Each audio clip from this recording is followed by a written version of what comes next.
انجیر پاکستان میں ایک عام پھل ہے جس کا ذکر قدیم یونانی اور رومی تاریخ میں بھی ملتا ہے۔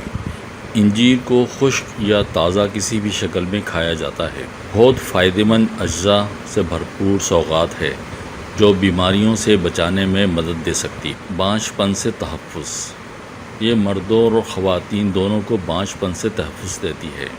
طبی سائنس کے مطابق اس پھل میں موجود منرلز ان ہارمونز کے لیے ضروری ہیں جو بانجھ پن سے بچانے میں مددگار ثابت ہوتے ہیں۔ انجیر قدرتی فائبر سے بھرپور ہے جو کہ بواسیر کے حوالے سے مددگار ثابت ہوتا ہے۔ انجیر کا استعمال معدے کے تیزاب کو الکلی میں بدل دیتا ہے، تو جن افراد کے معدے میں امراض جیسے تیزابیت، بدہضمی وغیرہ ہو ان کے لیے انجیر کھانا نہایت فائدہ مند ہے۔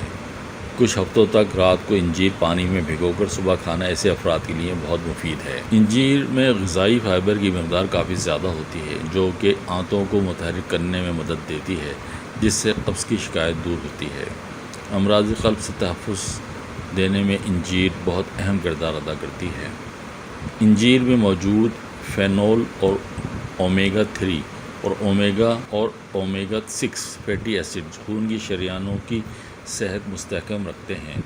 فیٹی ایسڈ سے امراض قلب کا خطرہ کم ہوتا ہے جس سے ہارٹ اٹیک سے تحفظ ملتا ہے۔ انجیر میں قدرتی وٹامن بی کمپلیکس بھی موجود ہوتا ہے جو کہ اعصاب کے لیے انتہائی ضروری ہوتا ہے۔ اسی طرح وٹامن بی جسمانی توانائی کے لیے بھی بہت ضروری ہے کیونکہ اس کی کمی ہیموگلوبن کی مناسب مقدار نہ بننے کا باعث بنتی ہے جس کے نتیجے میں جسم تھکاوٹ کا جلد شکار ہوتا ہے جبکہ اکثر سر بھی چکرانے لگتا ہے۔ انجیر میٹابولزم کو قدرتی استحکام فراہم کرنے والا پھل ہے جو جسمانی وزن میں کمی لانے میں مدد دے سکتا ہے اور اکثر اسے موٹاپے کے شکار افراد کو کھانے کا مشورہ دیا جاتا ہے، تاہم دودھ کے ساتھ اسے کھانا جسمانی وزن میں اضافے کا باعث بنتا ہے۔